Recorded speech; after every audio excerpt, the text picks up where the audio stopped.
कर दीजिए सरकार, हमें माफ कर दीजिए।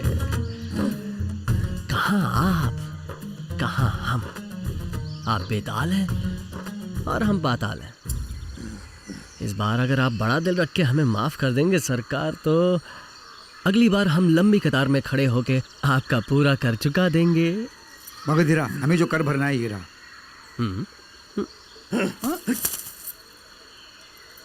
मगधीरा को बीच में रखकर किसी भी तरह इस बार तो तुम लोग बच गए, क्योंकि इसने मेरे पैर पकड़कर मुझे रोक लिया।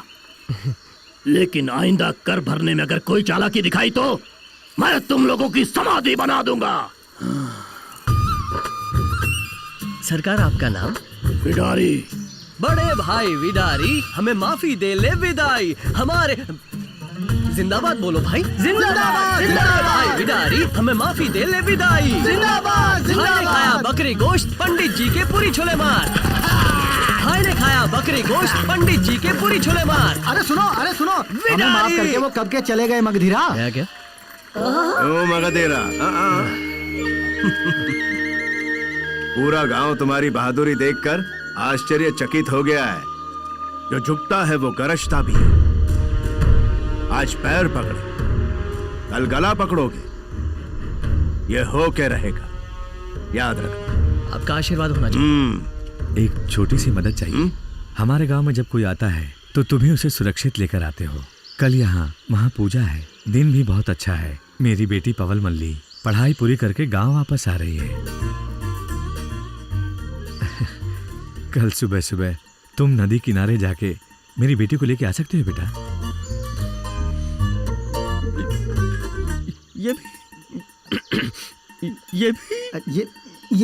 ये भी मेरा ही कर्तव्य है, यही कहने वाला है ना भाई।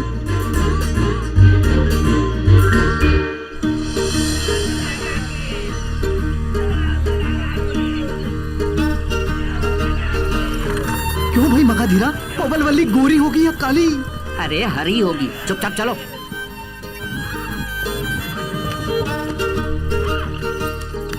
इन सब में पवल मल्ली को कैसे पहचानेंगे? कहाँ है मेरी तारक मंगला? पानी में भी नहीं है, किनारे पे भी नहीं है, शायद आसमान से उतर के आएगी। दिखने में तो बहुत सुंदर है, इसको बनाने वाला कौन है? मैं हूँ बलमा, आपकी होने वाली तारिका। तुम तारक नहीं हो, कमल हो। माँ ने कहा था। क्या कहा था? तुम्हारी नाक के नीचे एक मूंछ और नाक के ऊपर एक मूंछ है। इस पूरी दुनिया में तुम्हारी तरह दो मूंछ रखने की हिम्मत तुम्हारे सिवा और कौन कर सकता है बलमा? तुम्हें देखते ही मैं पागल हो गया हूँ। उससे पहले ये गंगा हो जाएगा। चल भाग यहाँ से। और दोस्त अभी आया, व्यापार कैसा चल रहा है भाई?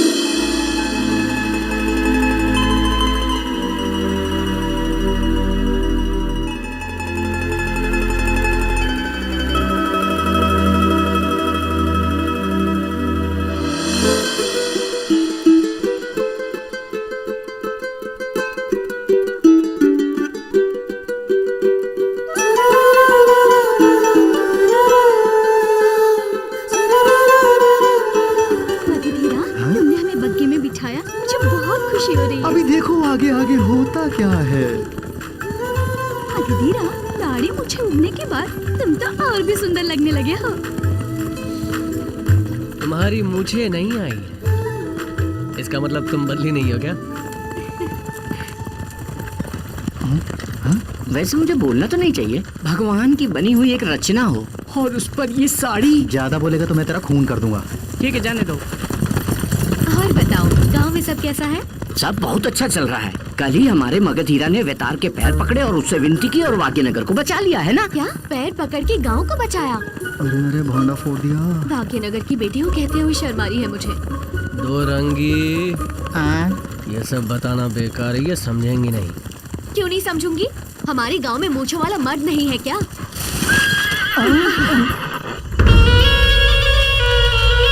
अरे भाई मगधीरा, इस घोड़ा गाड़ी को बाईं तरफ से दायां करके पीछे ले लो, वहीं से सब भाग निकलेंगे। ठीक से निशाना लगा के बीच वाले आदमी के पैर पकड़ ले, तभी बचेंगे। ये ठीक कह रहा है, पहले यहाँ से बच के निकलने के बारे में सोचो।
और शेर की कहानी में तू शेर है, ये साबित कर दिया तूने मगधीरा।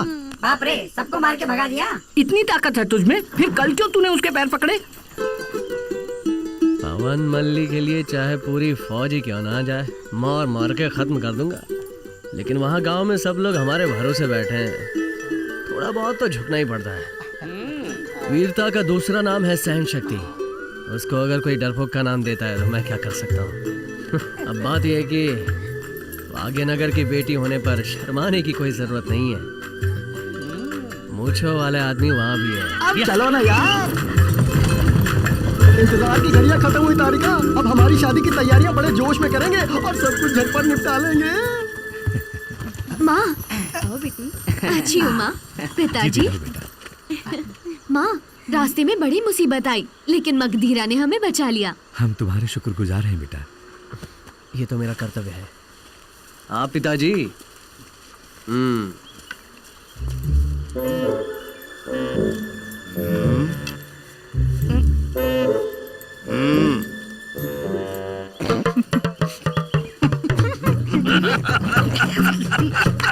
क्यों भाई, क्या हुआ? अरे कुछ बोलोगे? हमें बिल्कुल भरोसा ही नहीं हो रहा है। आपके भेजे गए वेताल लोग सच्चे वेताल से भी बढ़कर ये निकले। हुई ना बात। क्या अभिनय किया, क्या अभिनय किया, क्या युद्ध किया, यहाँ से वहाँ उड़ रहे थे। गधीरा, तुझे लड़ते हुए देखकर तेरी दिलेरी पर पवन मल्ली तुझसे प्यार करने लगी होगी ना? प्यार तो करना ही चाहिए। बिल्कुल करेगी, नहीं तो एक और बेताल के साथ लड़ाई की तैयारी कर लेंगे। ये बताओ आगे क्या सोच रहे हो? उत्तर पूजा।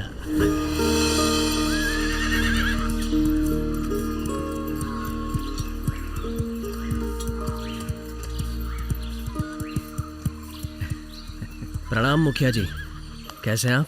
हाँ, मैं ठीक हूँ बेटा। वैसे आज ठंड बहुत ज्यादा है। बिल्कुल, इसीलिए तो इस ठंड का मजा लेने के लिए मैं कुछ समझा नहीं। कुछ नहीं, बस आपकी बेटी को लेकर पहाड़ी पे मैं जाने की सोच रहा हूँ। ये कैसा मजाक है? मजाक? मौसम अच्छा है, खेलने की सोच रहा हूँ। बचपन की बात कुछ और थी, अब वो बड़ी हो गई है। मल्ली, चलोगी क्या? बस ऐसे ही घूम के आते हैं थोड़ा।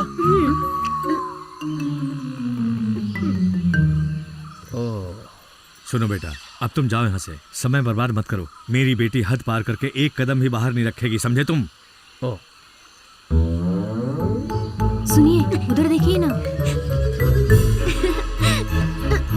क्या है ये? अब पिता की बात का क्या मान रह गया? मैंने कब पिताजी की बात टाली है माँ? तभी तो दरवाजे से एक कदम आगे नहीं बढ़ाया, पीछे से आई हूँ। चलूँ माँ? पवन मल्ली। कल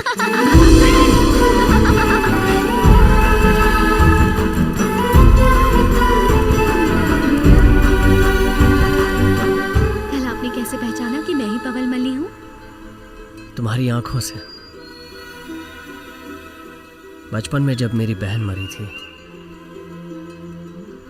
इन्हीं आंखों ने आंसू बहाए थे मेरे लिए। कुछ तो है इन आंखों में, कुछ अलग। मेरे पिताजी उस टेढ़े कुमार के साथ मेरी शादी करने की जल्दबाजी कर रहे हैं। जब तुम परदेश में थी, तब से तुम मेरे दिल में हो। अब तुम्हें कैसे किसी के साथ शादी करके जाना?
खुशखबरी है। पिछले जन्म में शायद मैंने कुछ पुण्य किए होंगे। तारक मंगल से मेरी शादी पक्की हो गई है।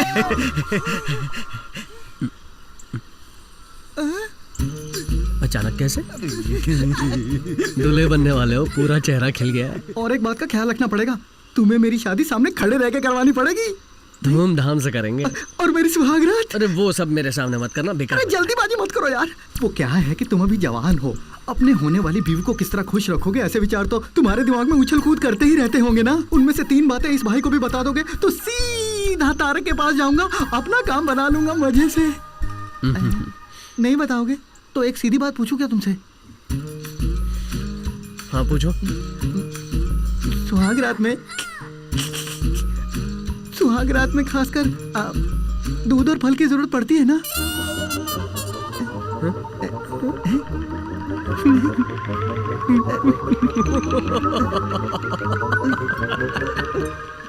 क्यों भाई हंस रहे हो? फल और दूध तो चाहिए, क्योंकि तुम्हारे अंदर ताकत होनी चाहिए।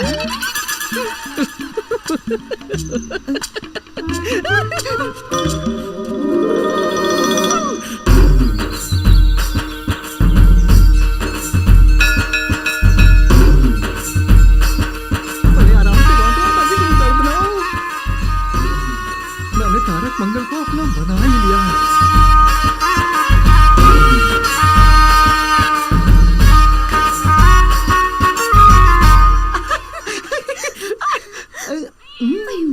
मेरी कमल की फूल, इस सुहाग रात के लिए कितनी रातों से इंतजार कर रहा हूँ। तारा बहना, तुम्हारी सुहाग रात में मैं टपक पड़ा हूँ, कैसा लगा? ये तू तो बहुत ही बेशर्म है। तुझे कितनी बार कहा है इसे बहना नहीं बुलाना। अगर इसके नजदीक भी दिखाई दिया तो तेरे टुकड़े टुकड़े कर दूंगा। चल निकल यहाँ से। अबे चल, अरे चल। मेरे 3 बच्चे होने तक अपना ये मुंह मत दिखाना तू मुझे। तो चौथे के बाद आ जाऊं क्या? चल चल। हर बात पे गुस्सा क्यों? दामाद जी क्या हुआ? क्या हुआ? ये सुहाग रात वाले कमरे में घुसा है। एक छोटा बच्चा अगर पढ़ाई वाले कमरे में घुस गया और वहाँ कुछ उल्टा सीधा देख के डर गया तो उसके माँ बाप को क्या जवाब दूंगा? बहना, मैं चलूं बहना? वापस बताना। ससुर जी, हाँ दामाद जी। आप सासू माँ को लेकर उस तरफ जाइए। मैं आपकी बेटी तारक मंगल के साथ क्या हो गया जी? एक बिल्ली तो गई है, कोई हाथी थोड़ी गया जो चिल्ला रहे हो? बात नहीं है दामाद जी, सुहागरात के दिन पैरों के बीच में से अगर बिल्ली चली जाती है तो वो बड़ा अपशगुन माना जाता है। ये कोई मामूली बात नहीं है। तारक, चलो बेटी। ससुर जी। ओफो, एक बिल्ली ने रास्ता काट कर मेरी पूरी सुहागरात खराब कर दी। अब मैं क्या करूं हे भगवान? ओहो, बिल्ली जब इनके पैरों के बीच से निकली थी तब शुक्र चौथे स्थान में था। चौथे स्थान में होने वाला मंगल 7वें घर में था। चाहे कुछ भी हो, अब 3 दिन तक सुहाग रात नहीं मना सकते। क्या कहा 3 दिन? अरे माँ बाबू, अब मैं क्या करूँ माँ? सुनिए, कोई और रास्ता नहीं है क्या? मेरा बेटा बहुत जल्दी मचा रहा है। जल्दी ना बचाओ तो क्या करूँ बाबू? तुम यहाँ इतने उछल कूद कर रहे हो तो वहाँ जाकर क्या वहाँ पे करोगे? तो मैं बहुत जोरदार करूंगा। ये बात उसे कहनी चाहिए। अरे सुनो ना, हर काम के लिए कोई ना कोई तोड़ होता है। इसके लिए भी कोई तोड़ तो होगा। आप बताइए, मैं झट से पूरा कर दूंगा और अपना काम निकाल लूंगा। इसका तोड़ ही चाहिए ना? हाँ। नहीं है। दामाद जी, अब 3 दिन के बाद ही सुहागरात होगी। कुएं का पानी कोई चुरा के नहीं ले जाएगा। जरूरत पड़ी तो मैं सिर्फ 1 बाल्टी पानी ले सकता हूँ क्या ससुर जी? 1 बाल्टी? 1 लोटा भी लोगे तो गड़बड़ हो जाएगी। अबे हट, काम खराब कर दिया।